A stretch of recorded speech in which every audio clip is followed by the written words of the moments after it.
Salut Sophie! Salut Florian. Et bonjour à tous et bonjour à toutes et bienvenue dans un nouvel épisode du Courrier de la Sterne. Et aujourd'hui, on a un nouvel invité. Oh mon Dieu! Oui.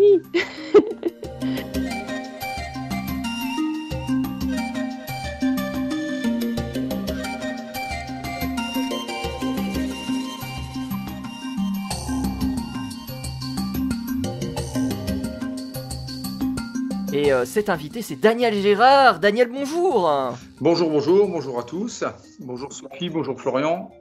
Merci Daniel. beaucoup d'être présent dans le Courrier de la Sterne pour nous parler de ton ouvrage qui est aux éditions Ulmer, Créer un beau jardin refuge pour les oiseaux. C'est un livre qui est sorti assez récemment, je crois au mois de mars, fin mars, début avril, c'est bien ça? Alors, il est sorti le 27 février, exactement. Voilà. Ah, 27 février. Bon, Ouais. pour On est le un peu coup, en on est retard. un petit peu en retard. Tu es enseignant à Naturapolis et guide ornithologue et tu vas nous parler de ton fabuleux ouvrage. Assez intéressant, c'est un sujet qu'on n'a jamais évoqué nous dans le Courrier de la Sterne, Sophie. Mais Oui. toi, tu en as une certaine expertise, donc tu vas pouvoir en discuter, on va dire, plus profondément avec Daniel. L'expertise, c'est vite dit. Hein. Ah! Mettons. Avant tout ça, on va faire une courte rétro piou-piou, Mhm. voilà, histoire de ne pas vous laisser sur votre faim avec des sujets qu'on aurait pu aborder dans de prochains épisodes. Mais oui, on a toujours des petites infos. Est-ce que tu veux que je Parfait. commence? Allez, c'est parti. Allez, une petite étude qui est sortie il n'y a pas longtemps dans IBIS. Alors bon, c'est une étude scientifique, donc c'est un petit peu touffu, mais c'est disponible en ligne, qui parle de faucons. Alors il y a plusieurs espèces de faucons qui sont présentes notamment en Italie du Nord. Et normalement, ces espèces de faucons, plus ou moins, ont le même environnement, le même écosystème et les mêmes proies. Mais à cause des changements d'activité autour de leurs aires de répartition respectives, qui avaient tendance à se croiser un petit peu, finalement, elles ont occupé des niches écologiques un poil différentes maintenant et commencent à se diversifier dans leur approche des proies et d'autres environnements qu'elles utilisent. Donc en fait, c'est assez marrant parce qu'elles sont capables maintenant d'avoir le même endroit, le même milieu de vie, mais en utilisant des proies un petit peu différentes et en utilisant l'environnement différemment. Donc tout ça, une sorte d'évolution que l'on voit en ce moment se produire chez ces espèces. Voilà. Super. Est-ce que toi, Daniel, tu as des petites anecdotes comme ça à nous raconter très très vite fait dans cette rétro que tu voudrais nous partager? Vraiment la dernière en date, mais ça remonte à quelques jours à peine. J'ai croisé un coucou hépatique, forme rousse, un coucou gris. Mhm. D'accord. Ok, incroyable. Bon, jusque-là, on en voit de temps en temps. Dans le nord de la France, j'en voyais beaucoup. Là, j'en ai croisé un ici, donc en Brenne. Sauf qu'il était chanteur. Donc, Oh, c'était pas une femelle pour le coup. Donc, apparemment, certains auteurs s'accordent à penser que ça ne concerne pas que les femelles. C'est quand même souvent l'idée qui est véhiculée. Là, j'ai pu le vérifier. Hein. J'ai vraiment pu croiser un mâle roux, hein, apparemment. Ouais. Fantastique. ah bah c'est une bonne nouvelle ça. Incroyable. Moi, je vais faire une extension d'un sujet qu'on avait évoqué récemment, Sophie. Lara de Spix, ses démêlés judiciaires Eh oui. et toute, et toute cette aventure. Alors, cette fois-ci, on va parler d'un côté un petit peu plus, on va dire, sympathique, parce qu'on a réussi à séquencer le génome mitochondrial de l'oiseau, ce qui est une assez grande avancée selon les auteurs de l'étude. Sophie, pourquoi c'est important, justement, ce genre d'avancée, de décoder l'intégralité du génome d'un oiseau? Bah, c'est toujours intéressant. On a ce qu'on appelle des banques à ADN qui commencent à se démocratiser un peu partout dans le monde, qui vont servir à garder une trace de ce qu'étaient les espèces au niveau de leur génome. Et puis, c'est toujours intéressant aussi au niveau pour voir la diversité génétique de ces espèces-là, notamment dans le cas de l'Ara de Spix, qui est une espèce qui a été éteinte dans la nature pendant un moment. Hein, on en a parlé l'autre fois. Et donc, c'est intéressant de voir cette diversité génétique et de savoir un petit peu ce qu'on peut faire avec ça pour essayer de sauvegarder l'espèce. toujours intéressant. Oui, parce que l'objectif, c'est quand même, on le rappelle, de sauvegarder l'espèce. On vous renvoie à notre précédent épisode si jamais vous voulez en savoir plus. Sophie, de ton côté? Oh, juste un petit article pour terminer que j'ai trouvé très sympa sur Ornithomédia qui expliquait comment fournir des matériaux aux oiseaux pour les aider à construire leur nid. Donc si ça vous intéresse un petit peu, on est encore dans cette période de l'année où les oiseaux construisent des nids et bon, essayent de se reproduire en règle générale, même pour ceux qui ne construisent pas forcément de nid. Donc si vous avez la possibilité, si vous avez un jardin, comme ce dont on va parler aujourd'hui, eh ben, vous pouvez fournir des matériaux de construction pour les oiseaux, pour les aider à construire tout ça. Et on termine ici, Sophie, ben, pour parler avec notre invité, Daniel Gérard, donc pour parler de créer un beau jardin refuge pour les oiseaux. C'est aux éditions Ulmer. Comment est venue cette idée d'ouvrage, Daniel, pour commencer?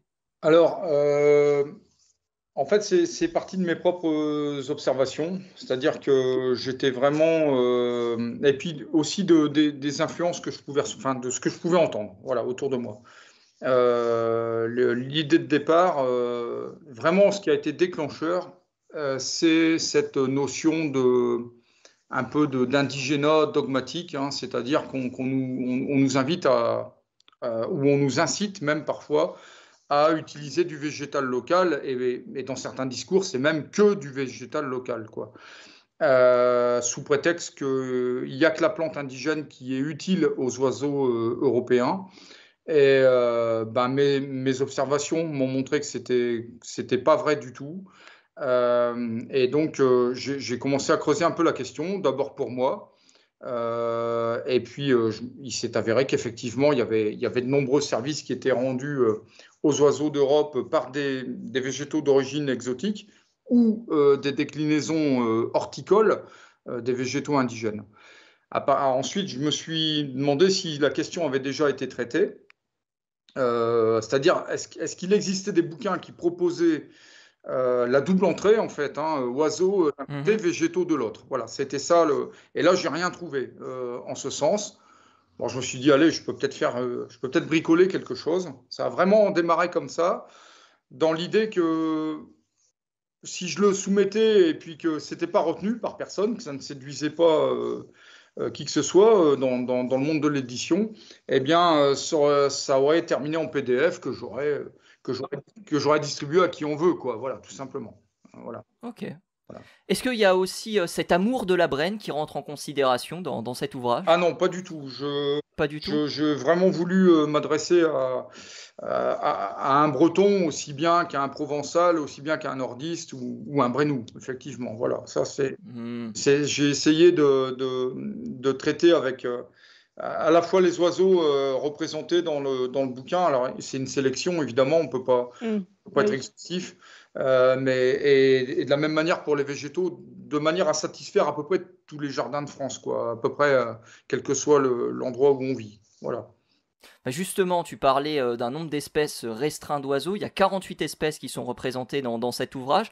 Pourquoi avoir fait cette sélection de ces 48 oiseaux? Est-ce que ça correspond au fait qu'ils soient communs? Est-ce que ce sont des espèces qui sont, on va dire, typiques d'un jardin plutôt que d'un autre? Pourquoi avoir opéré une sélection aussi restreinte?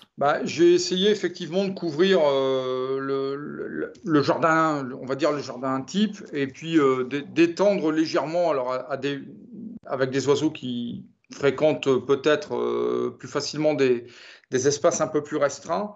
Et puis j'ai étendu de l'autre côté également vers des espèces pour lesquelles on pourrait s'attendre à les rencontrer sur des espaces un peu plus grands, hein, sans parler de parcs, sur du grand jardin. Je pense qu'un faucon cresserelle ou une chevêche d'Athéna dans le fond du jardin, s'il y a quelques mètres carrés, c'est envisageable, hein, voilà. Mais après pour d'autres, ça devient un peu plus, je pense, un peu plus anecdotique, voilà. Ok. Sophie, de ton côté? Oui, j'imagine que le but c'était de s'adresser un peu à tout le monde, donc vraiment de pouvoir faire un jardin à la fois en ville, un jardin à la campagne. Et c'est vrai que c'est pas forcément facile avec les différents milieux. Mais j'ai trouvé ça super intéressant parce que vraiment ça allie deux passions, la botanique et l'ornitho, et c'est un peu mes deux passions aussi. Donc j'ai vraiment beaucoup aimé. Mais est-ce que c'est logique de réunir ces deux passions en un livre? Est-ce que ça s'est fait facilement? Est-ce qu'il n'y a pas eu de soucis? Bref, comment? Il y a pas eu, alors il y a pas beaucoup de littérature, donc il a fallu Oui. il a fallu vérifier ce que j'avançais, quoi. Voilà, ça Mm. c'est. Alors ce que je pouvais constater moi-même, c'était vérifié de fait.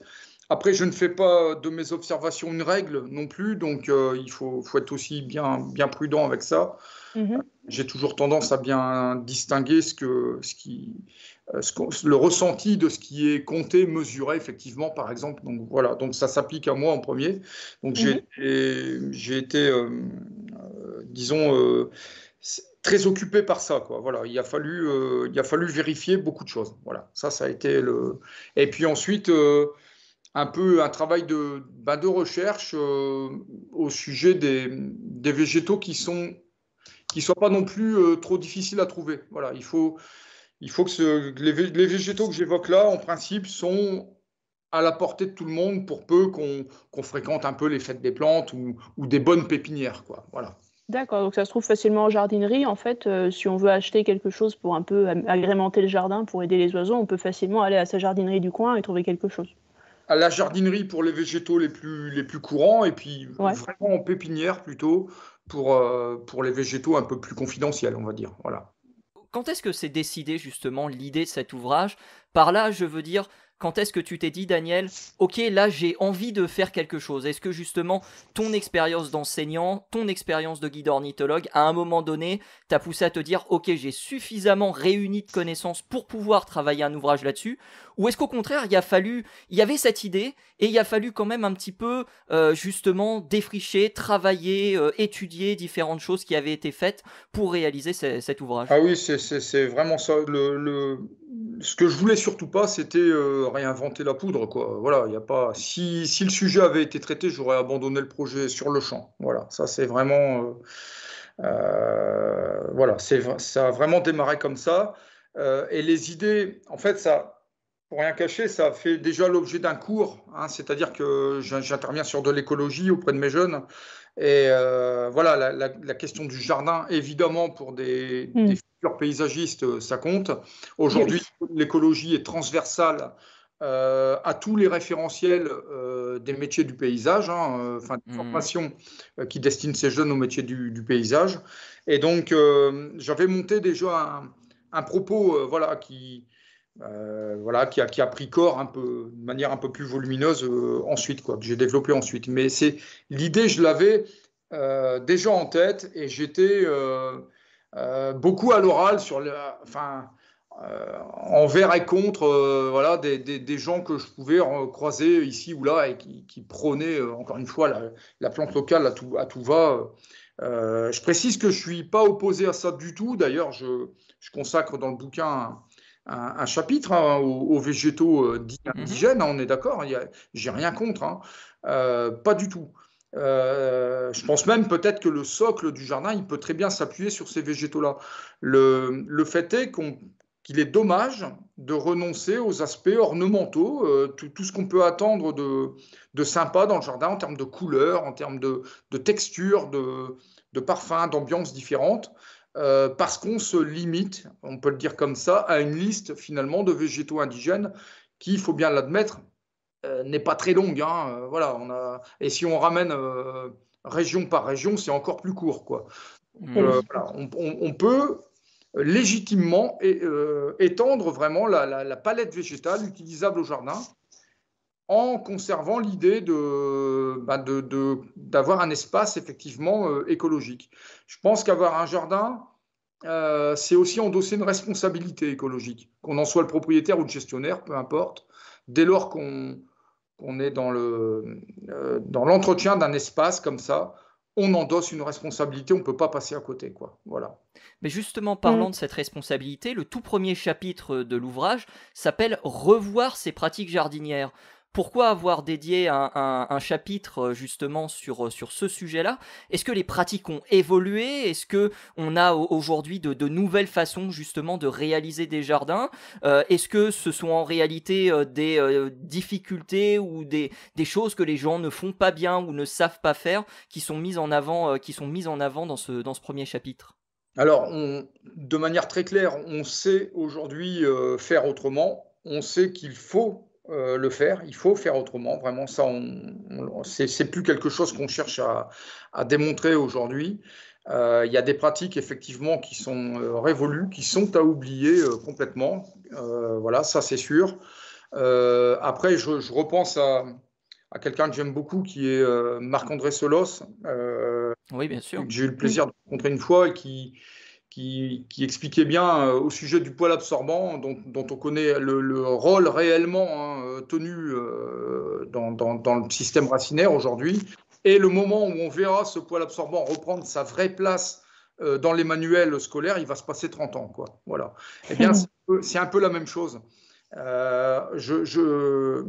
Je suis entouré de quelques personnes qui savent aujourd'hui que le bêchage systématique, la culture du propre à tout prix, des massifs arbustifs, par exemple, ça n'est pas forcément la meilleure manière, effectivement, de garder son sol bien vivant, etc. Enfin, voilà. Pourtant, entre maintenant, on le sait, et le moment où ça sera effectivement une évidence pour tout le monde, il va encore se passer beaucoup de temps, quoi. Donc, je me pose un peu là comme un militant, quoi. Je voudrais, c'est un peu mon ambition finalement à travers cet ouvrage, inviter les gens à sortir on a toujours fait comme ça. Voilà. Oui, moi je vois aussi beaucoup de chaînes YouTube qui se démocratisent sur le sujet et qui essaient d'expliquer justement que le jardin, on le faisait d'une certaine manière auparavant, mais aujourd'hui, on en revient à des techniques qui sont peut-être un peu plus ancestrales par certains côtés d'ailleurs, mais qui sont beaucoup plus efficaces pour la bonne santé du sol. Alors, au niveau des micro-organismes, des invertébrés et autres choses que vous pouvez y trouver. Et effectivement, le bêchage, par exemple, ou le fait de poser une couche de végétaux dessus qui va se décomposer au fur et à mesure tout en gardant la fraîcheur du sol et les autres animaux qui sont en dessous bien vivants, finalement, ça aide beaucoup. Et ça aide beaucoup notamment les jardiniers qui font des potagers, par exemple. Ouais, absolument. Alors, j'avais beaucoup aimé aussi un paragraphe là-dedans sur les pesticides et sur les substances qu'on dit bio. Et ça, c'est quelque chose, je trouve, dont il faut parler. Et tu avais parlé de la bouillie bordelaise. Et ça, je trouve ça un sujet très important. Parce qu'effectivement, c'est pas anodin. Ouais, disons que je prends des risques, peut-être en parlant comme ça. Enfin, mais mon idée est très claire là-dessus. C'est toucher. Voilà, la bouillie bordelaise est un fongicide parfaitement efficace dans sa fonction de fongicide. C'est le cas, très clairement. Il se trouve que c'est Phytophthora infestans, je crois, qui est responsable du mildiou. Ça n'est pas réellement un champignon, donc l'action fongicide, on est plus proche entre les champignons et les algues brunes, je crois. Donc l'action fongicide devient plutôt une action fongistatique, on va dire. Donc l'intérêt est tout à fait modéré. Et cette bouillie bordelaise qui est appliquée à outrance, donc sur les pieds de tomates notamment, ou par ailleurs sur la vigne, finit irrémédiablement au sol d'une manière ou d'une autre. Il y a déjà les dérives de traitement, enfin tout ce qui ruisselle des feuilles, etc. Et puis ce qui est resté sur les feuilles elles-mêmes quand elles tomberont au sol, de toute façon, tout ça, ça finit dans le sol. Et là, le cuivre va exercer son action fongicide. Et il s'avère que je reviens à M. Solos, les champignons sont à la base de toute la microbiologie du sol, quoi. Et si on porte atteinte à ces champignons, il ne faut pas s'étonner derrière qu'il n'y ait plus grand-chose d'autre. Or, si on veut faire le parallèle avec nos oiseaux, tu parlais, Sophie, du paillage, par exemple, tous les invertébrés qui vont se développer là-dessous, c'est ça que le merle il vient chercher. On a tous vu un merle soulever les feuilles mortes. Oui. La litière, pour mettre un terme là-dessus, chahuter un peu avec son bec la litière pour aller chercher ce qu'il y a à manger là-dedans, quoi. Si on tue les champignons, on déstabilise tout et il y a plus rien. Enfin, on stérilise son sol, quoi, clairement. La bouillie bordelaise, pour moi, c'est pas la solution, encore une fois. C'est peut-être la moins mauvaise solution dont on dispose aujourd'hui. Je pense qu'on a vraiment tendance à en abuser. J'ai pas enseigné toute ma vie. J'ai travaillé en entreprise, en espace vert pendant pas mal d'années. Et le surdosage, c'est pas une légende, quoi, non plus. Hein. Et c'est une vraie idée ancrée que si on en met un peu plus, ça ira mieux, quoi. Alors, voilà. Alors, si en plus le produit est accessible, pas très cher, c'est encore pire, quoi. On y va largement, quoi. Voilà. Ouais. Mais oui, bah après, il y a des gens qui vont dire que bah oui, mais qu'est-ce que je fais pour mes pieds de tomates du coup Et ça, je comprends. Alors, il suffit de les couvrir. Hein. Tu parlais de chaînes sur YouTube. J'anime moi-même une petite chaîne. Bon, je sais pas, ils sont pas tout à fait 15 000, je crois, à me Non, suivre. c'est Là. intéressant. C'est bien, Faudra aller bravo. voir. Voilà, enfin, c'est très simple. Hein, les tomates qui sont couvertes, voilà, qui sont à l'abri de la pluie, hein, de l'eau par aspersion. Les conditions ne seront pas réunies pour que le mildiou puisse se développer, tout simplement. Il y a besoin d'eau liquide au contact de la plante pendant quelques heures et à une certaine température. Si on court-circuite l'une des conditions, eh bien c'est fini, le mildiou ne peut pas se développer, quoi. Oui, c'est des facteurs environnementaux qui ne sont pas disponibles pour le mildiou. Et puis Exactement, voilà. il suffit de la prophylaxie, tout simplement, hein, pour introduire ce terme. Hein. C'est vraiment ça. Hein. Ouais. Exactement. Non, mais moi, je trouve ça super intéressant. Je suis très contente qu'il y ait quelqu'un qui en parle justement parce que ça fait longtemps que j'y pense aussi, mais je vois pas grand monde qui parle de. Généralement, quand on sort la carte naturelle, tout le monde pense que c'est vachement bien, mais la bouillie bordelaise, c'est complètement naturel, mais c'est pas si bien que ça, notamment pour les invertébrés dans le sol. Hein. C'est extrêmement toxique, le cuivre, on le sait. Ah oui, absolument. Du coup, justement, on parle de baisse de biodiversité en règle générale. Pour revenir un peu plus large sur le sujet, est-ce qu'un jardin, même un petit jardin en ville, un petit bout de terrain, pas grand-chose, est-ce que ça peut aider la biodiversité en règle générale pour avoir cette diversité qu'on retrouve, malheureusement qu'on ne retrouve plus aujourd'hui, mais pour l'encourager à revenir parmi nous? Absolument, mais ça, j'en suis intimement convaincu. Vraiment, le fait d'avoir quelques mètres carrés ou quelques dizaines de mètres carrés simplement pour les tout petits espaces urbains, qui soient un minimum végétalisé, qui soient avec un sol filtrant, voilà, qui laisse passer l'eau au lieu d'avoir un sol imperméabilisé, eh bien voilà, c'est déjà le début de quelque chose, quoi. Et c'est un peu l'histoire du colibri, quoi. Si tout le monde fait un peu sa part, hein, pour le colibri pour éteindre l'incendie, là, c'est voilà. Au moins moi je fais quelque chose, hein, en ramenant un peu d'eau dans mon bec. Et bien voilà, si chacun fournit cet effort, effectivement, et ça peut se faire de manière avec un entretien faible. Enfin voilà, le jardin, c'est pas forcément non plus une charge. Eh bien, on peut la somme de tout ça, effectivement, ça sera forcément favorable à notre biodiversité, quoi. Et puis, je pense vraiment que la nature est résiliente. Ça, j'en suis aussi profondément, vraiment, c'est une conviction chez moi, profondément convaincu. On peut inverser la vapeur, quoi. Voilà. Mais il faut s'y mettre, quoi. Voilà, vraiment. Et puis, il faut aussi ne pas culpabiliser. Alors, je fais un petit parallèle avec une conférence que j'ai donné une conférence dans une fête des plantes, là, près de Tours, dimanche dernier. Et j'ai une dame qui est venue me voir à la fin, après ça, après le temps de questions, et qui me dit, enfin, qui était profondément désolé de me dire, ben moi j'ai des haies de tuyas, quoi. Voilà. Et qu'est-ce que je peux faire?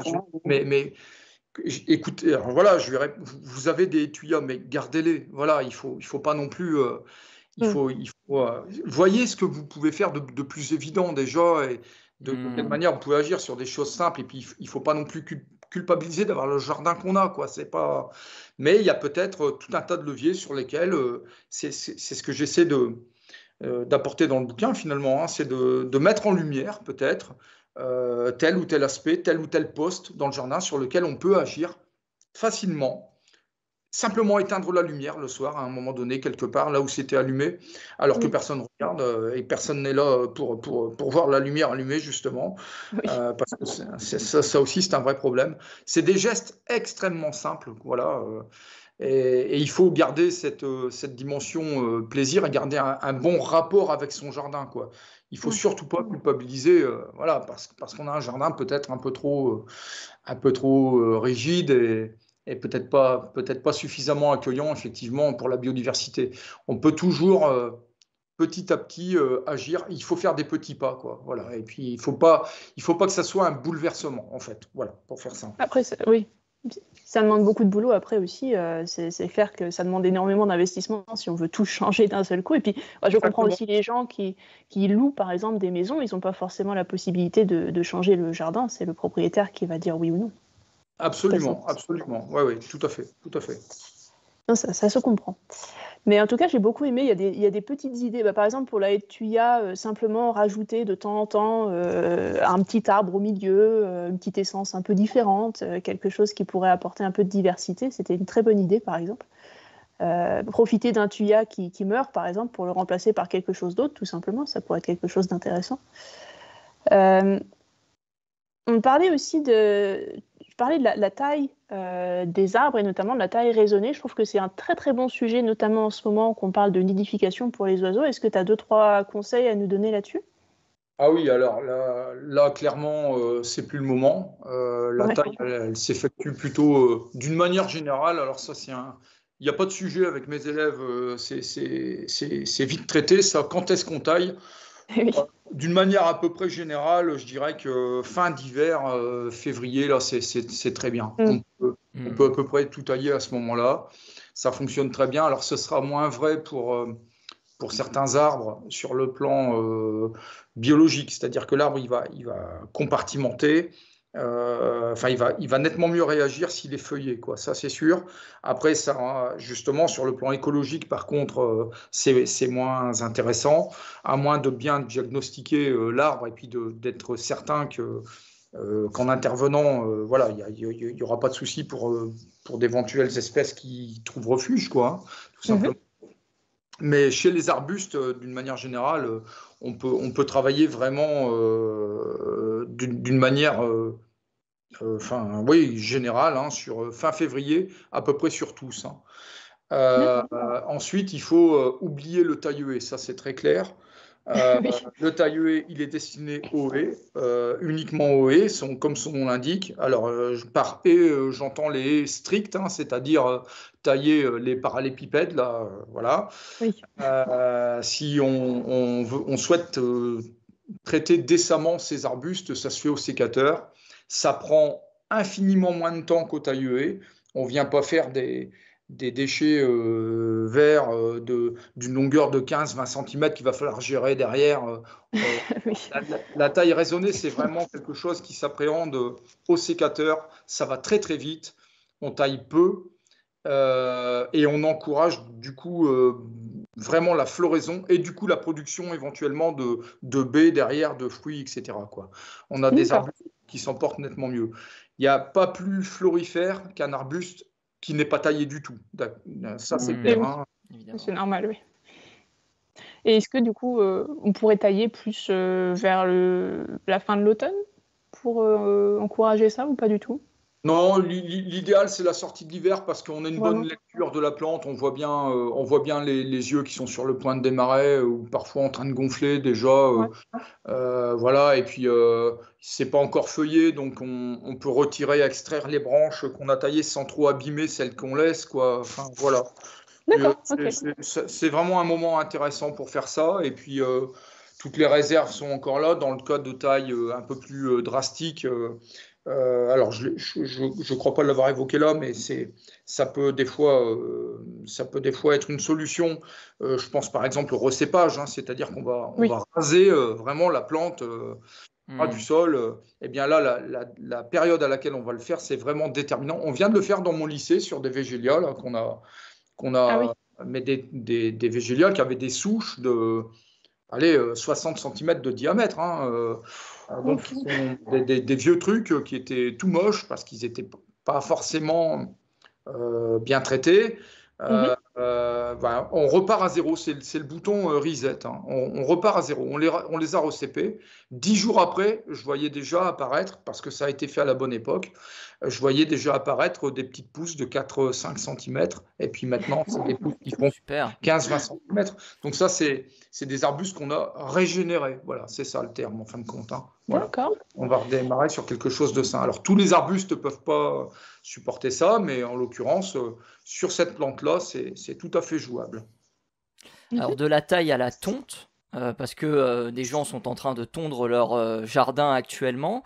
Et lorsqu'on évoque justement le fait de tondre, il y a un argument qui pour moi revient souvent, peut-être que Sophie, peut-être que Daniel, vous l'avez expérimenté, mais moi je trouve qu'il revient très souvent, c'est la loi au niveau de la tonte des jardins. Qu'est-ce qu'elle dit la loi au niveau de la tonte des jardins? Est-ce que c'est une invention? Est-ce que c'est un lieu commun justement de se dire qu'il y a une loi qui parle de tondre obligatoirement les jardins des locataires notamment? Alors, à ma connaissance, rien dans les textes ne nous oblige à tondre notre jardin d'une manière universelle en France. Par contre, il y a effectivement des règlements. On va plutôt parler de règlements dans des lotissements, par exemple, des groupements, parfois régis par, comme des copropriétés en fin de compte. Hein, voilà. Oui. Où là, eh bien, il sera imposé de tondre à telle fréquence. Bon, là, effectivement, c'est compliqué de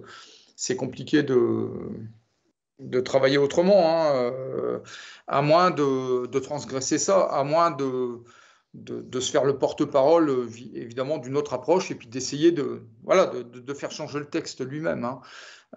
Oui. Sinon, effectivement, ça me paraît un peu délicat. Hein. J'avais dans le temps où je faisais beaucoup de terrain en entretien, donc d'espace, j'étais tombé même sur des endroits où il était interdit d'avoir des clôtures entre les parcelles, par exemple. Donc, c'était de grands jardins uniques pour les quelques maisons qui étaient groupées. Et puis, pelouse, hein, évidemment. Enfin, on se serait cru sur oui, que pelouse. La pelouse, c'est quand même pas terrible. Est-ce qu'il y a moyen d'avoir une pelouse qui soit à peu près OK niveau biodiversité, ou est-ce que c'est totalement impossible? Est-ce qu'il faut préférer d'autres types d'espèces? C'est tout à fait envisageable. Hein. L'idée, c'est déjà, c'est dans le mot pelouse. Hein. Passer du gazon à la pelouse, c'est déjà très bien. Hein, c'est-à-dire qu'au lieu des 3 ou 4 espèces de graminées qui composent le mélange qu'on va semer pour obtenir le gazon, eh bien, on va le laisser s'enrichir et on va avoir d'autres espèces, donc, et on va avoir une pelouse, typiquement, on va être parfois à 10, 15, voire plus. Hein, voilà, les pâquerettes sont les bienvenus, les plantains sont les bienvenus, quelques chardons, pourquoi pas. On connaît les vertus du chardon, enfin, le service rendu par les chardons derrière. Voilà, on peut. Non, c'est tout à fait envisageable. Hein. Alors, pour rien vous cacher, j'ai un petit bout de terrain là à côté, moi, qui fait 800 mètres carrés, c'est ça. Il est fauché une fois l'année, c'est tout. Voilà. Donc là, actuellement, l'herbe est très haute. Voilà. Et puis quand c'est un peu la rosée du matin, si j'y vais avec mes chaussures, j'ai les chaussures mouillées. Eh ben, ça me va très bien. C'est très bien comme ça. Et il y a plein d'insectes. C'est plein d'insectes. Voilà. C'est vraiment. Alors, je sais bien que si je tondais un peu, j'aurais plus facilement de la huppe faciée, par exemple, hein, qui viendrait se servir. Non, je fais le choix de laisser ça comme ça. Et les huppes, je les entends là, un peu à côté, ou je les vois sur le bord des routes, qui lui est vraiment régulièrement fauché, quoi. Donc, en Brenne, c'est ce qui se passe. Hein. Je fais envoler les huppes avec la voiture en avançant. Sur les bords de route, quoi. C'est vraiment ça. Hein. Incroyable. C'est vachement chouette. Voilà, alors, elles ne sont pas dans mon terrain, moi, effectivement, parce que l'herbe est trop haute. Mais voilà, le corollaire de ça, c'est que par contre, il y a énormément d'invertébrés en tout genre, quoi, par contre. Voilà, et peut-être même quelques reptiles. Enfin, voilà, je ne les vois pas trop, les serpents ici, parce que j'ai tout le temps la tête en l'air, quoi. Finalement, je regarde, j'ai les yeux vers le haut, mais voilà. C'est pas le bon endroit. Soit bien là, quoi. Ouais. Mais est-ce qu'on pourrait choisir justement de laisser une partie de son jardin un peu en jachère comme ça, oui, laisser... complètement, bien entendu.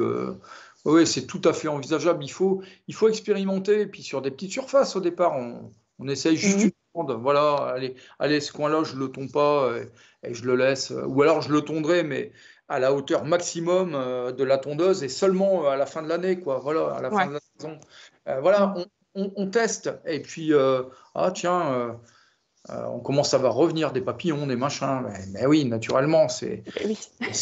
forcément, il y a toute une cohorte voilà, d'invertébrés. Hein. Je ne vais pas parler que des insectes, araignées et autres. Enfin, il y a tout un tas d'invertébrés qui vont jouir de ça et qui vont recoloniser ces espaces. Hein.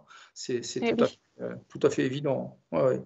Justement, parlons de jardin. Il y a quelque chose dans l'ouvrage assez intéressant, il y a un point petit jardin, jardin moyen et grand jardin qui sont illustrés par des petits pictogrammes pour savoir si c'est pertinent, peu pertinent ou non pertinent de rajouter par exemple telle espèce végétale.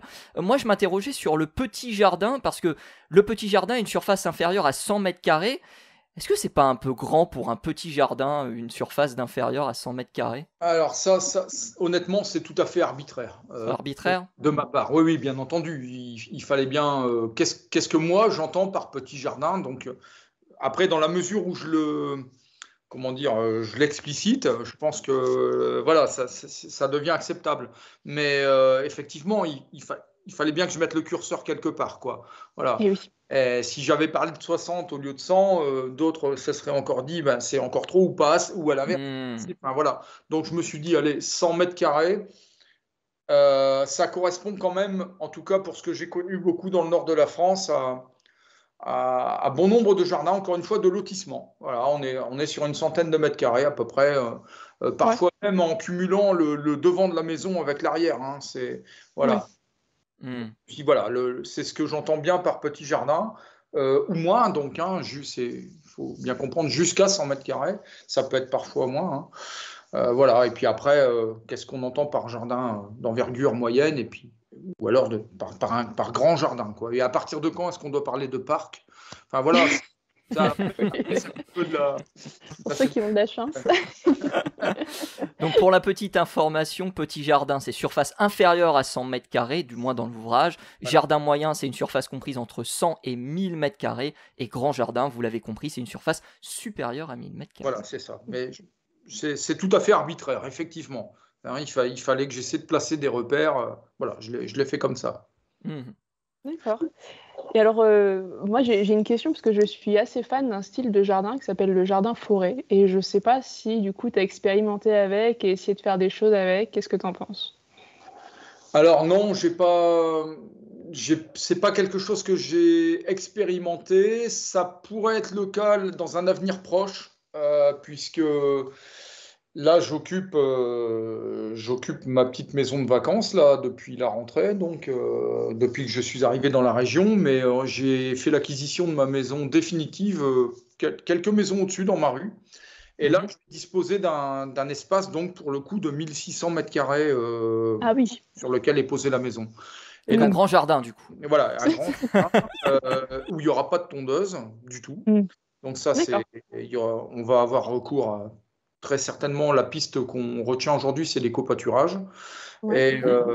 Et voilà. Et donc, je pourrais expérimenter à l'avenir ce genre de choses sans difficulté. Puis je trouve ça très intéressant, hein, vraiment. Donc, oui, c'est quelque chose qui est dans une projection possible, disons. Voilà. Vraiment envisageable, ouais, pour moi. Ouais. Et est-ce que c'est possible d'envisager ce genre de jardin en ville aussi? Parce que nous, par exemple, on a un petit jardin, vu qu'on est en location, c'est pas chez nous. Et j'avoue qu'il y a pas mal d'arbres dans le jardin parce que c'est le style du coin. Donc j'essaie un petit peu d'aménager ça comme ça, mais je ne sais pas si vraiment en agglomération, c'est quelque chose qui est possible à faire. Un peu compliqué. Je dirais qu'en étant bien conseillé, vraiment, et là, j'en reviens aux pépiniéristes. Hein. Enfin, ma formation initiale, c'était la pépinière. Les pépiniéristes sont des amoureux des plantes et ils connaissent leurs produits en principe. Hein. Et donc, en étant vraiment bien conseillé, il y a des... En fait, on a une gamme aujourd'hui tellement étendue de végétaux qu'il y a des arbres pour toutes les situations, et y compris pour les espaces très contraints, quoi. On peut vraiment travailler avec des essences à petit développement et qu'on ne sera pas justement obligé de contraindre derrière, de tailler. Voilà. Parce que ça, c'est quelque chose que j'ai beaucoup entendu. Je veux ça parce que c'est très beau et parce que j'ai vu ça là-bas et j'en veux un chez moi. J'ai expliqué, attention, vous n'avez pas de place, c'est pas possible. Oui, mais c'est rien, ça se taille. Voilà. Alors ça part. Voilà, là, ça part déjà mal, quoi. Bah, faites des bonsaïs dans ce cas-là, et puis mettez-les dans la véranda, quoi. Si vous aimez tailler, c'est pas. Voilà, on peut pas réfléchir de cette manière. Par contre, en prenant conseil et en se disant, oui, bon, j'ai compris, ça je peux pas, mais alors qu'est-ce que vous pourriez m'indiquer qui soit dans les volumes définitifs, hein, c'est-à-dire quand la plante est adulte finalement, et qui tienne dans mon espace, eh bien là, le pépiniériste confirmé, il pourra être force de proposition, quoi. Voilà. Exactement. Et du coup, il y avait, tu parlais tout à l'heure d'un truc très intéressant, c'est il n'y a pas besoin d'avoir que des espèces locales pour vraiment avoir un jardin qui soit intéressant au point de vue biodiversité. Est-ce qu'il y a des essences que tu conseillerais pour certaines espèces qu'on ne voit pas assez souvent peut-être en France qui pourraient aider le développement de la biodiversité lorsqu'on est notamment avec un petit jardin en ville? Il y en a énormément. C'est vraiment, c'est pas forcément des végétaux qu'on voit pas, hein, pour être clair. C'est des végétaux qui sont parfois très courants, mais dont on croit que comme ça n'est pas indigène, c'est pas bon. Voilà, je reprends cette idée de dogme, hein, c'est vrai. C'est une idée qui est très ancrée. Prenons par exemple les cotonéastères. Les cotonéastères, hein, il y en a beaucoup. Hein. Cotonéaster lacteus et chinois, par exemple, eh bien, ces baies sont largement consommées ces fruits, un peu durs d'ailleurs, là, sont consommés par les oiseaux. J'ai vu même du cotonéaster d'ailleurs horizontaliste, donc un truc assez raide, assez bas. J'ai vu les fruits prélevés. Alors, je ne l'ai pas vu de mes yeux, mais je l'ai vu sur une photo qui était claire. Hein, c'est mon métier de connaître les végétaux quand même. J'ai bien reconnu ce cotonéaster sans problème. Les fruits étaient prélevés par du jaseur boréal. Donc, bon, voilà, j'ai vu du merle, ça je l'ai vu de mes yeux.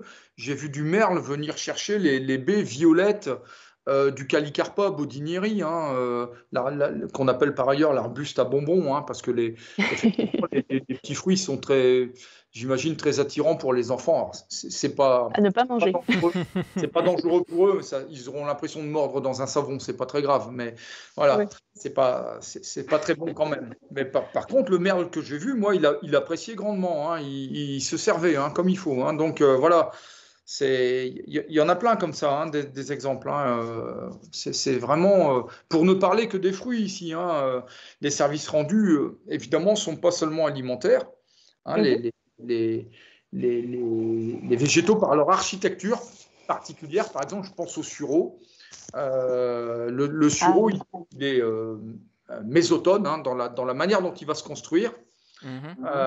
Donc il prend une architecture un peu particulière qu'on voit mieux quand il a plus ses feuilles en hiver, et il crée des nombreuses fourches assez larges qui sont très accueillantes pour la nidification, quoi, c'est très clair. Hein. Mais il se trouve qu'il existe, alors en plus de ça, il va produire des baies. Oui, les baies de sureau sont connues. D'ailleurs, c'est mangeable. Et des fleurs dont on fait dans le Nord une bière, d'ailleurs, tout à fait excellente. Il paraît. Voilà, une plante pleine de qualité. Il existe des sureaux qui témoignent d'une plus-value ornementale par une couleur de feuillage particulière, ou alors par un port particulièrement étroit qui leur permet justement d'occuper des petits espaces. Enfin voilà, il faut pas hésiter à aller chercher la plante qui va bien en fonction de ce qu'on a à faire, quoi. Ouais. C'est bien parce que ça fait aussi déculpabiliser les gens qui n'ont pas forcément que des espèces locales dans leur jardin. Donc c'est bien aussi de parler de ça, de pas se sentir coupable d'avoir pris quelque chose qui nous semblait beau à la pépinière et puis qui semble tout à fait adapté, mais qui, c'est vrai, n'est pas local. Ça peut être très très bien aussi. Il faut voir le jardin dans toute sa dimension. Après, on peut s'autoriser, je pense. Voilà, il faut quand même... il ne faut pas se priver de quelque chose qui nous plaise non plus. voilà, hein, ça je suis assez clair quand même là-dessus. Enfin, je l'espère, hein. Il faut vraiment, il faut aussi s'autoriser. C'est pas le jardin, il est à prendre dans toute sa dimension, quoi. Voilà, il faut pas non plus sélectionner tous les éléments un par un et auditer chaque élément du jardin pour voir si on est vraiment suffisamment écologique. Ah non, mais on va faire une commission, on va prendre toutes les plantes une par une et puis voilà. Voilà. C'est parti. Non, mais j'aime beaucoup cette approche. Au contraire, c'est beaucoup plus logique en fait. On est parti de base sur une approche très dogmatique avec beaucoup d'espèces locales uniquement, mais là, ça me permet vraiment finalement d'apprécier son jardin. J'ai l'impression un peu plus que vraiment d'en faire un outil de travail. Et le diversifier aussi peut-être. Absolument. Ouais. Alors, diversité, c'est le maître mot, hein. Il faut qu'elle soit présente absolument partout, la diversité. Effectivement, dans les strates, hein, depuis les couvre-sols jusque beaucoup plus haut si on le peut, en tout cas. Ça passe également par les plantes grimpantes qui, elles, du coup, partent du bas vers le haut et occupent, traversent toutes ces strates. Ça, c'est vraiment important. De la diversité de textures, diversité de périodes de floraison et donc de fructification potentielle ou de production de graines, etc., etc. Diversité de coupes pour l'agrément, encore une fois, parce que le jardin, il est là peut-être avant tout pour nous aussi, hein, finalement. Hein. Donc, voilà. Oui, la diversité doit s'exprimer partout où c'est possible, ça c'est sûr. Hein. Ouais. Exactement. Et j'avais juste une question relative finalement à une question environnementale qui est très actuelle. On a vu ces dernières années beaucoup de problèmes de sécheresse, notamment dans le sud de la France. Hein. Est-ce qu'il y a un changement un petit peu des pratiques de jardinerie pour arriver vers des essences qui sont un peu plus résistantes peut-être à la sécheresse et qui consomment moins d'eau? Est-ce que c'est possible de jouer avec ça? En tout cas, il y a une offre de végétaux qui semble se dessiner un petit peu voilà, chez les producteurs ou distributeurs de végétaux. On commence je ne sais pas encore aujourd'hui comment appréhender ça. Je n'ai pas encore une analyse fine de la gamme qui est aujourd'hui en train d'apparaître sur les stands. Il faudra c'est des végétaux peut-être aussi qui ont besoin d'être testés finalement. Ouais. Et on verra quoi. Mais bon, l'argument de ces végétaux-là, c'est ça. C'est je résiste au sec, je résiste à la chaleur également parce que c'est deux problèmes différents. D'accord. Ouais. Voilà, l'argument après écologique, il est mis de côté hein, pour le moment. C'est juste ça. Hein. C'est l'idée que la personne qui investit dans ces végétaux-là les verra pas mourir. C'est tout. Ça s'arrête là aujourd'hui. Mais on pourra peut-être dans un avenir proche croiser ces tableaux-là pour obtenir, selon les régions, effectivement, des végétaux qui soient à la fois satisfaisants sur le plan écologique, ornemental, mais également en termes de résistance aux divers problèmes qu'on peut rencontrer ici et là. Quoi. Hein, la sécheresse en est un, la pollution en est un autre. Croyez-moi, il y a des endroits où quand c'est pas le sel de déneigement, il y a vraiment des végétaux qui ont beaucoup de soucis à se faire. Hein. Oui, quid du réchauffement climatique et comment on l'intègre justement lorsqu'on prépare un jardin? Est-ce qu'on a déjà cette réflexion en tête ou est-ce qu'au contraire on reste quand même sur son idée de base et on pensera à changer peut-être de végétaux plus tard lorsque le changement climatique se présentera dans les régions?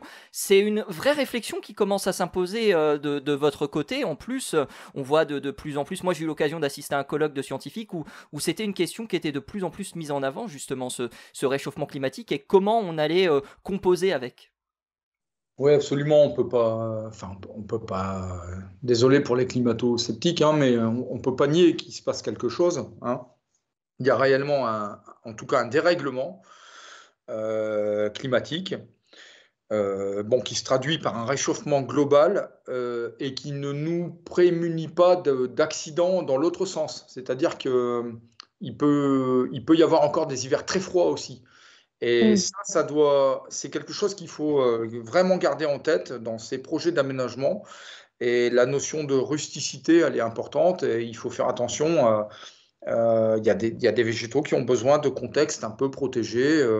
Voilà, et il faut pas y aller Voilà, comme ça, en se disant, c'est bon, de toute façon, ça se réchauffe, ça va aller, quoi. Voilà. Moi, Ouais. je vois beaucoup dans le nord de la France, j'ai vu arriver des végétaux, je sais pas, je pense à la Gerstromia indica, par exemple, qui est un arbuste que je commence à rencontrer ici dans le centre, et puis beaucoup plus à mesure qu'on descend vers le sud de la France. Hmm. Mais il est largement distribué lorsqu'il est bien fleuri et voilà, très attractif. Il est largement distribué en Belgique, par exemple, hein. Vous voyez, Ah donc oui, ok.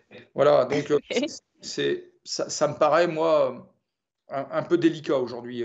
Voilà, quand je vois la ville de Liévin, donc dans le bassin minier, hein, près de Lens, Mhm. où est situé, qui a planté il y a déjà pas mal d'années des gros oliviers en ville, hein, sur des terre-pleins centraux notamment. Voilà, des oliviers à Liévin. Pour moi, ça va pas, quoi. Voilà, il y a quelque chose qui va pas là. Voilà. Hmm. Il faut effectivement faire attention à ça. On n'est pas, ça se réchauffe, mais pas si vite, pas à ce point-là, quoi. Voilà. Oui. Hmm.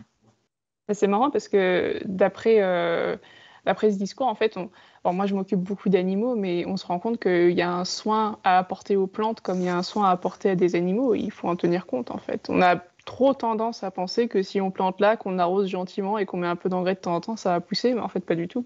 Ouais, absolument. C'est des êtres vivants au même titre qu'un animal au final. Oui, Hmm. absolument.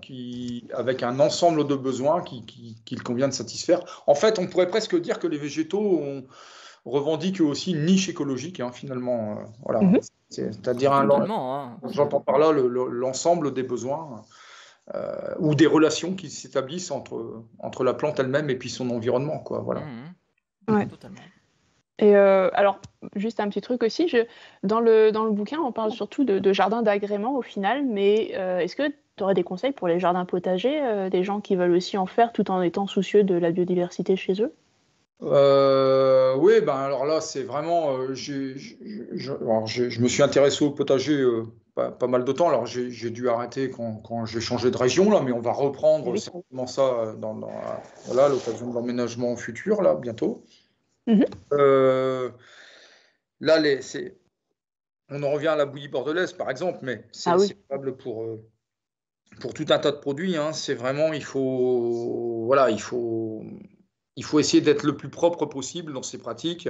Moi, j'ai travaillé mon potager sans travail du sol, vraiment, hein. Euh, j'ai vraiment tourné une vidéo, je me souviens, à un moment donné, pour montrer à mes élèves qui étaient incrédules, eh bien, que mon Ouais. sol était parfaitement meuble sous ma couverture de foin, puisque je cultivais sous foin, pardon. Mhm. Ça, c'était à l'initiative de. Alors, j'ai été très clairement, pour le coup, c'est pas du tout mon idée, hein. J'ai suivi vraiment les préceptes de Didier Helmstetter, Ah euh, oui. hein, le paresseux, là, vous voyez, qui est Mhm. très, très Oui, connu oui. sur YouTube, hein. Voilà. Et j'ai adopté cette méthode et elle m'a parfaitement convenu et j'ai pu constater effectivement que eh bien, sous mon foin, ma terre restait parfaitement meuble pour peu que je la piétine pas, hein, bien entendu. Eh oui. Bêcher pour aérer le sol, ça n'a aucun sens. L'aération du sol, c'est le travail eh bien, des petits travailleurs du sol, justement. Et mon Mhm. travail consistait à les nourrir, tout simplement. Donc j'apportais de temps en temps du crottin de cheval sous mon foin. Ça, c'était vraiment. Je précise que c'était du crottin ramassé sur les carrières et non pas du fumier.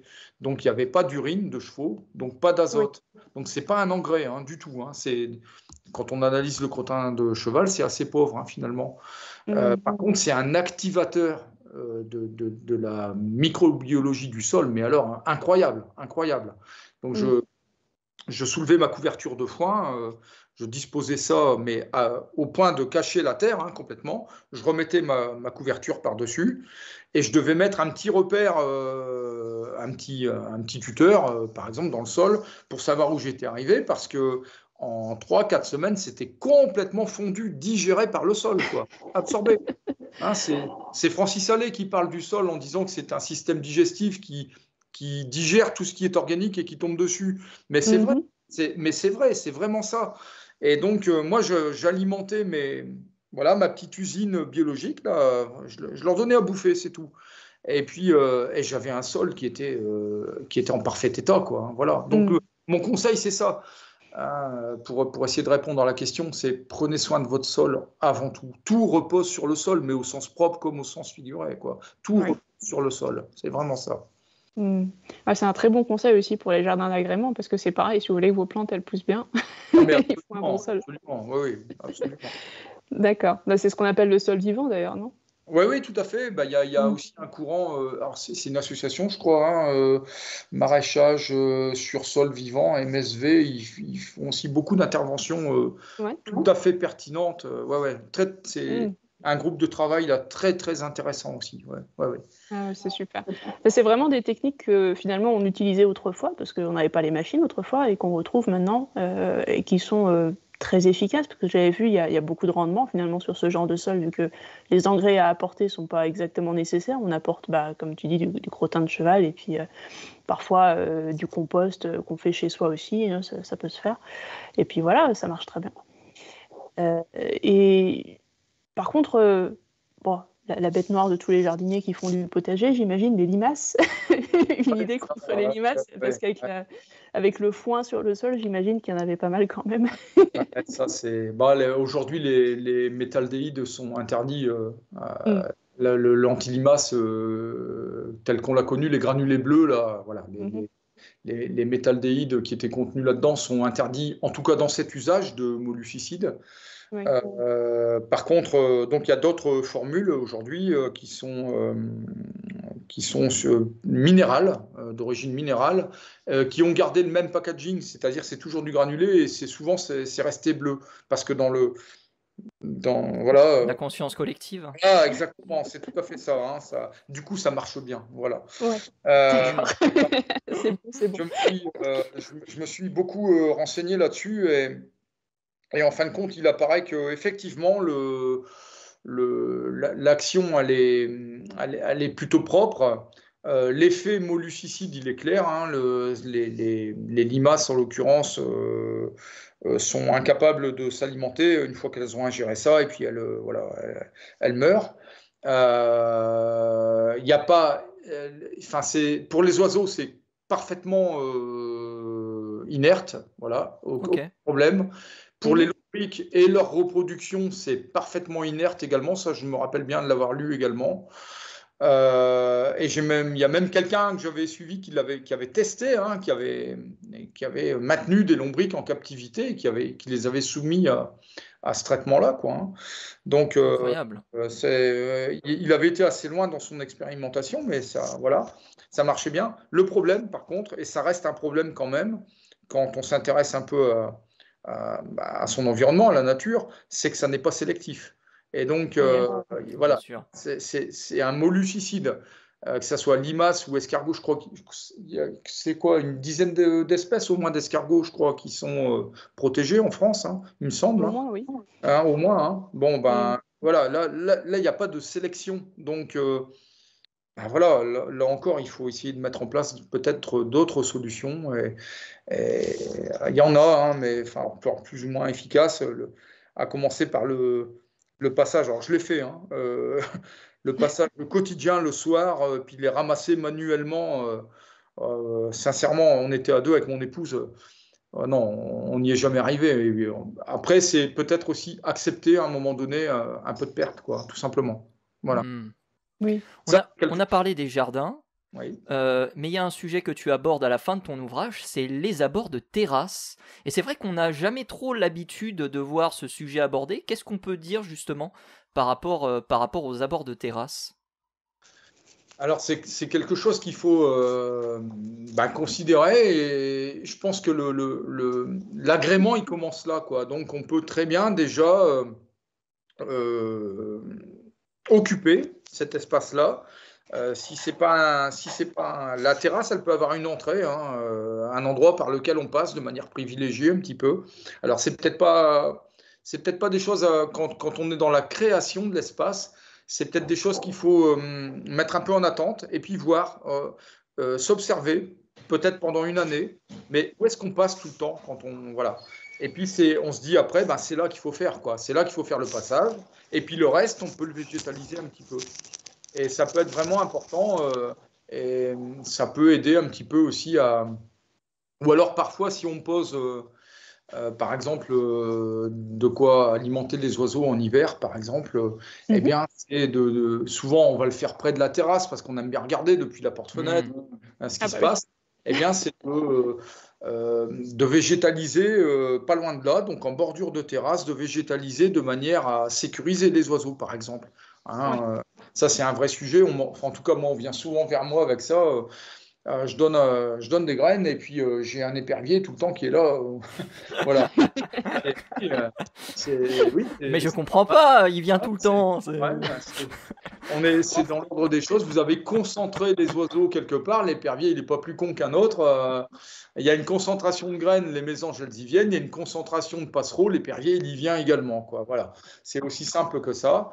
Eh bien, simplement, planter quelque chose de persistant, donc qui va garder du feuillage en hiver, en proximité franche de la mangeoire, eh bien, c'est augmenter sensiblement les chances des passereaux d'échapper un petit peu à cette menace-là, quoi. Voilà, c'est des manières un peu sympas d'agrémenter ces endroits-là, quoi, je pense. Ouais, ouais. Non, mais c'est très bien, parce que souvent, on se dit, ouais, mais j'ai placé une mangeoire là, et je comprends pas, il y a personne qui y vient. Bah oui, mais la mangeoire, elle est pas sécurisée, en fait, pour l'oiseau, donc il n'a pas envie de venir. C'est dangereux. C'est vraiment un aspect important, ça. C'est vrai qu'il est parfois négligé, c'est vrai. C'est pareil pour les nichoirs, hein. Il y a un tout petit chapitre justement dans le livre qui explique qu'il ne faut pas faire n'importe quoi non plus avec l'installation des nichoirs. Tu recommandes même d'ailleurs de les faire toi-même parce que ça permet justement de les adapter à son jardin. Oui, absolument. Bah oui, puis on peut même les looker un petit peu, enfin faire en sorte qu'ils soient un peu moins visibles. Après, c'est très personnel, ça. Certains, les gens qui aiment les nains de jardin aimeront, je pense, les nichoirs qui représentent une petite maison, etc. Voilà. Ouais, c'est mignon, c'est sûr. Voilà, moi. Après, on peut avoir un nichoir qui passe également complètement inaperçu parce qu'il est taillé dans un morceau de tronc de bouleau ou alors maquillé en tout cas de manière à passer inaperçu. Ça, c'est vraiment effectivement. Alors, voilà, comme je le disais en préambule, je ne voulais pas réinventer la poudre et donc je ne suis pas rentré dans les plans de nichoirs, etc. Enfin, c'est déjà très très bien fait ça par ailleurs. Oui. Voilà. Hein, c'est pour ça que j'ai fait le choix de pas aller trop loin là-dedans. Mais effectivement, il faut quand même réfléchir à ce qu'on veut mettre, comment on veut le mettre, et puis voilà. Et puis garder en tête que ça marche pas toujours très bien.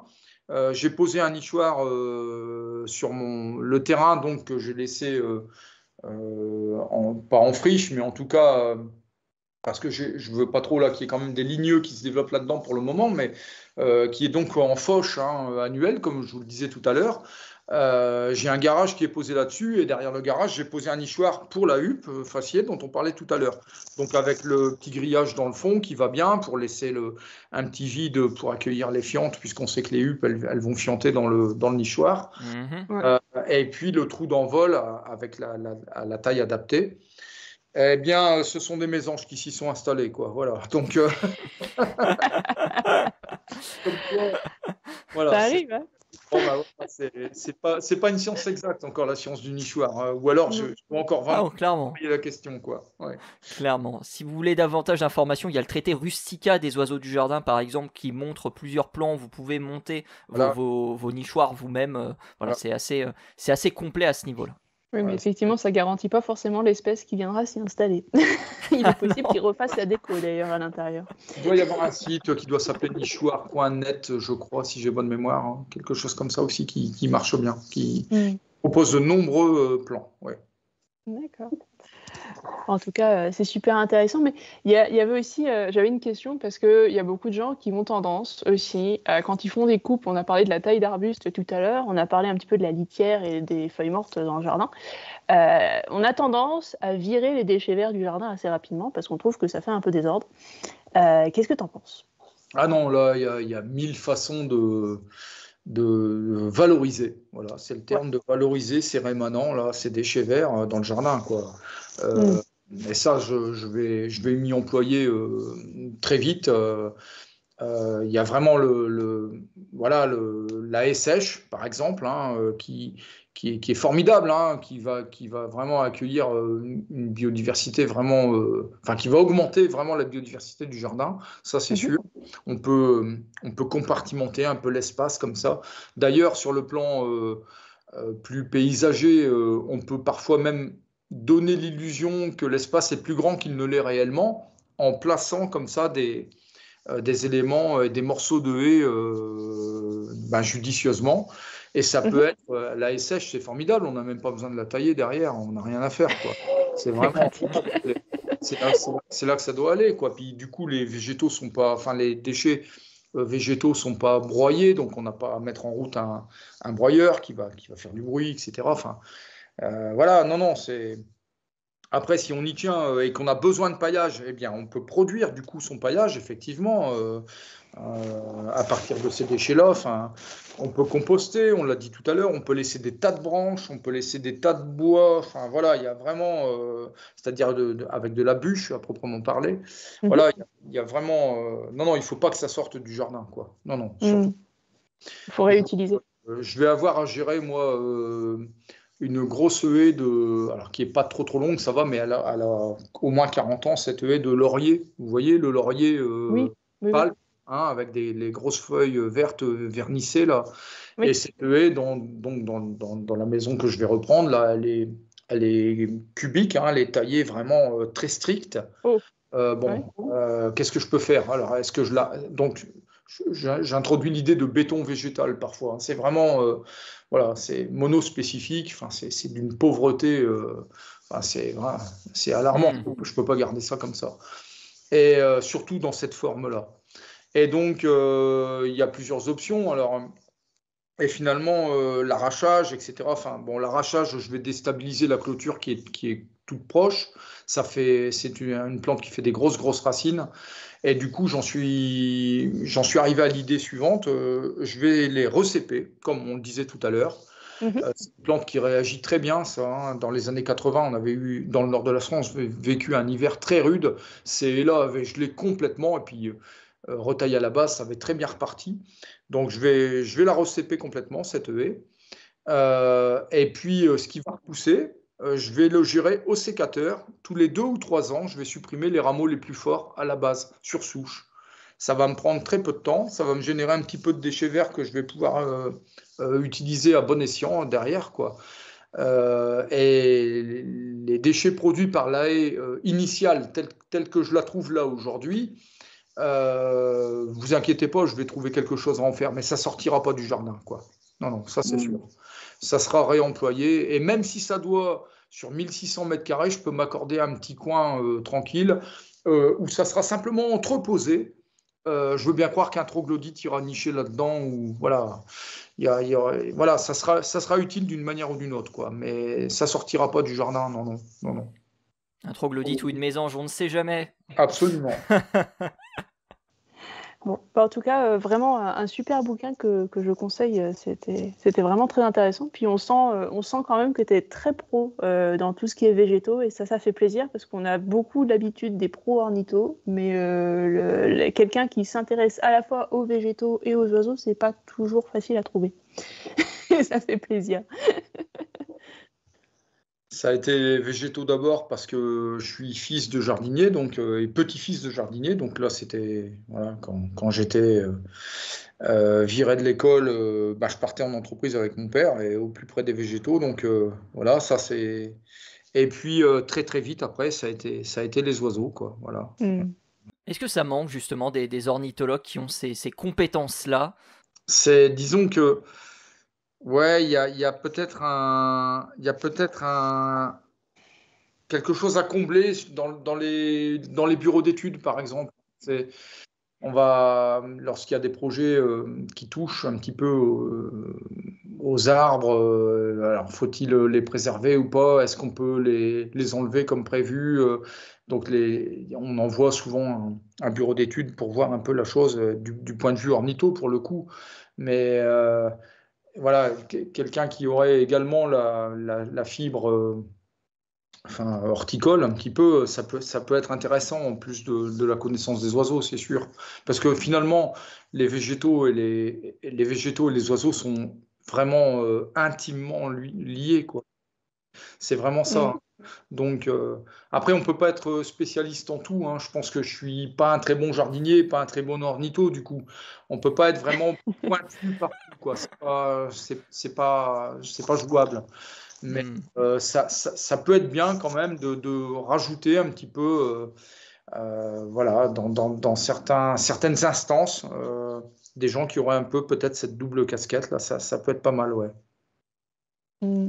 Mais on trouve beaucoup de projets maintenant, alors que ce soit des projets de parc ou de construction, tout simplement, qui intègrent les arbres qui ont déjà été plantés sur site pour éviter justement de les détruire. Ouais, Et ça, je trouve, je ne sais pas si ça fait quelques années maintenant, mais j'ai l'impression que les gens ont plus cette conscience de l'arbre en tant qu'objet qui n'est pas finalement qu'on peut pas déplacer, qu'on peut pas détruire et qu'on devrait conserver dans tout projet d'aménagement, quel qu'il soit. ouais, le problème, il est dans la. En fait, le problème, c'est les erreurs de casting. C'est-à-dire que on va malheureusement trop souvent planter le mauvais arbre au mauvais endroit, quoi. Et Mm. donc, la durée de vie d'un arbre en France, je crois en ville, c'est 30 ou 40 ans, hein. C'est peanuts, hein, Pas beaucoup. Ouais. c'est rien du tout, mais non, c'est rien du tout. Et là, j'ai renseigné un copain, là, il y a quelques temps, il y avait pas mal d'érables qui allaient être abattus dans une ville, la proximité de la métropole lilloise. Mhm. Et il me demandait, alors, ils se sont constitués en association, etc., pour essayer de sauver ces arbres. Et il m'a montré les photos de l'endroit en question et en cherchant auprès de moi des arguments. Et en fin de compte, quand j'ai vu les photos, je lui ai dit, mais il faut abattre ces arbres.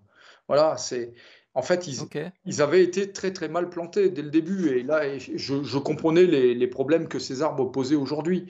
Donc le vrai effort à fournir, c'est pas de replanter tout le temps, parce qu'on vous dit on abat un arbre, on en replante 10. Ça, c'est une arnaque. C'est vraiment, d'abord, c'est une arnaque écologique, évidemment, Oui. parce que pour que le service rendu soit le même, il va falloir combien de temps? Enfin, Et voilà, oui. hein, Ouais. ça c'est clair, hein, mais c'est une arnaque financière parce que ça coûte très cher. Les arbres, surtout qu'on prétend les planter déjà d'un gros diamètre de tronc, hein, si vous voulez, hein. Donc, c'est des plantations qui sont avec des mini-pelles, avec des gros moyens. L'arbre, il aura de toute façon jamais un développement optimal, ce qu'on appelle des gros sujets, hein. Il ne faut pas attendre de ces arbres-là qui se développent non plus comme s'ils avaient été plantés en jeunes plants, quoi. Ça n'arrivera jamais, hein. Mm. Ils ont été taillés, contraints au niveau racinaire, de manière à être suffisamment malléable pour être contreplanté le jour où on décide de faire le chantier, quoi. Donc, c'est des arbres qui ont tellement été contraints qu'ils ne se développeront plus de toute façon de manière normale. Donc, c'est vraiment pas, il ne faut pas accepter cette idée. Selon laquelle, vous inquiétez pas, ça c'est le discours de beaucoup d'élus. Ben, je vous renvoie encore une fois vers Francis Allais, hein, vers Mm. son plaidoyer pour les arbres, hein, à l'attention des élus. Là. C'est très, très rapidement lu et c'est merveilleusement bien écrit, enfin, comme Monsieur Allais sait le faire. Et vraiment, l'idée c'est de... Voilà, un arbre abattu, 10 arbres plantés, non, c'est pas ça qu'on veut. Mhm. Mm. C'est éventuellement un seul arbre replanté, mais au bon endroit, et le bon Mm. arbre. Et l'arbre dont on est sûr qu'il ira jusqu'au bout, quoi. Voilà. Qui ne sera Ouais. pas de nouveau chahuté 15 ou 30 ans après. Parce que 30 ans, c'est rien, quoi, hein, dans la vie d'un arbre, hein. Donc voilà, c'est à ça qu'il faut faire attention réellement. Elles sont là, les erreurs. Oui, ça, c'est la différence entre quantité et qualité, comme d'habitude. C'est ça, absolument, absolument. Mm. Non, mais c'est très intéressant parce que justement, je participais à un projet, le projet d'aménagement du zoo de Gizeh, donc en Égypte. Et en fait, j'ai trouvé ça très, très intéressant parce qu'ils ont conservé tous les arbres historiques du jardin botanique qu'ils ont réaménagés parce qu'ils ont dit que c'était les assets. Donc en français, j'imagine que ce serait Des atouts. les atouts voilà, du parc. Et ils ont tenu à tout conserver dans leur plan. Et donc, l'architecte a dû faire en sorte d'entourer les arbres sur son plan et faire en sorte qu'ils ne soient pas touchés. Et Bravo. ça, je trouve que c'est des projets qui, finalement, entretiennent beaucoup cette conscience écologique qu'on commence à développer aujourd'hui. Ouais, ouais, J'aimerais bien bravo. que ça Ouais. soit un peu plus que ça. C'est ça, oui, oui, c'est ça. Il faut changer un peu paradigme, hein, ouais, voilà. Ouais. Et je trouve que justement ton bouquin sur le jardin refuge, c'est un peu ça, c'est faire avec ce qu'on a, mais essayer de faire au mieux en fait. Et Oui, pas c'est tout ça, changer d'un coup, c'est ça. mais s'adapter. Et ça, C'est ça. L'idée vraiment, c'est de travailler par secteur. Voilà, je renseignais quelqu'un il y a peu de temps à ce sujet-là. Voilà, de ne pas se soumettre à un bouleversement, de ne pas s'imposer un bouleversement. Ça coûte beaucoup d'argent quand on veut planter beaucoup. Les végétaux de qualité, ça peut coûter cher parfois, ou des végétaux un peu plus rares. Enfin voilà, mais déjà la qualité, ça se paie comme partout, hein. Ça peut être aussi une grosse dépense d'énergie. Et parfois avec des déceptions à la clé, quoi. Donc il faut y aller progressivement et donc travailler par secteur. Donc ces secteurs, ils peuvent être d'ordre géographique. On peut commencer éventuellement par le fond du jardin en se disant je vais rapprocher de plus en plus de la maison avec le temps, ou alors on travaille par strates, ou alors on travaille par les délimitations du jardin et ensuite on rentre vers l'intérieur. Il y a 1000 façons de... On travaille que sur l'arbustif d'abord et on verra les arbres ensuite. Enfin, il y a 1000 façons de sectoriser, mais on peut pas appréhender le jardin dans son ensemble comme ça. C'est un coup à se planter, à se décourager. Enfin voilà, c'est pas comme ça qu'il faut faire, à mon avis. C'est un gros projet, c'est sûr. C'est toujours agréable de voir le résultat de nos efforts et de voir qu'on a des insectes qui se développent et plein d'oiseaux qui viennent avec. Ah oui, absolument. Absolument. Okay. Moi, j'ai plus beaucoup de questions et puis je pense qu'on va en rester là parce qu'on a déjà monopolisé 1h30 de ton temps, ça fait beaucoup. Ouais, bon, bah. C'est toujours un plaisir d'en parler, hein, évidemment. C'est un peu le temps qu'on prend pour chaque émission maintenant, donc finalement. 1h30 Oh, peut-être pas. Non, je mens. En tout cas, on a déjà bien monopolisé tout ça, donc attends, on va laisser Daniel respirer un petit peu.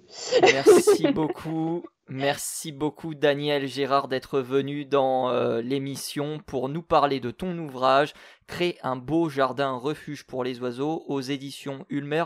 On peut le trouver dans toutes les librairies de France ? Ah oui, alors en ligne, physiquement, je l'ai vu en Suisse, en Belgique, enfin voilà, il est largement distribué. Apparemment, il a fallu un réassort assez rapidement. Donc, apparemment, ça semble trouver son public, tant mieux, parce que voilà, il y a quelques notions, on en a parlé là sur ce temps un peu iconoclaste, et ça semble ne pas trop bousculer voilà, le lecteur, donc c'est bien, tant mieux. Non, mais je tiens à dire qu'il est bien écrit aussi, c'est agréable à la lecture. Moi, en tant que lectrice assidue, j'aime bien quand les choses sont bien dites et ça fait plaisir. Merci beaucoup, merci pour ce retour. Et je tiens à préciser quelque chose, nous ne sommes pas sponsorisés par les éditions Ulmer, non, nous avons juste reçu un message pour savoir si on était intéressé par interroger Daniel, et évidemment, nous étions intéressés par interroger Daniel. Merci beaucoup Daniel, est-ce que tu veux rajouter un dernier mot avant que l'on se quitte ? Non, ça va, écoute, à part un mot de remerciement, je veux dire, voilà, merci de m'avoir donné la parole, ça m'a fait plaisir de pouvoir exposer un peu mes intentions peut-être, ou oui, voilà, ce que j'ai voulu essayer d'exprimer ici, quoi, voilà. C'était avec plaisir, évidemment. C'était vraiment un moment agréable pour moi de discuter de ça avec vous. Vous pouvez retrouver bien sûr le courrier de la Sterne sur toutes les plateformes de streaming en podcast audio. Vous nous retrouvez également sur YouTube si vous avez des questions. Et vous retrouverez dans la description tous les liens qui mènent à l'ouvrage de Daniel. Et vous retrouverez également sa chaîne YouTube qui sera présente en description. Merci à tous et à toutes de nous avoir suivis pour cet épisode spécial du courrier de la Sterne. Rendez-vous la semaine prochaine pour un nouvel épisode un peu moins spécial du courrier de la Sterne. Salut à tous et salut à toutes. À plus.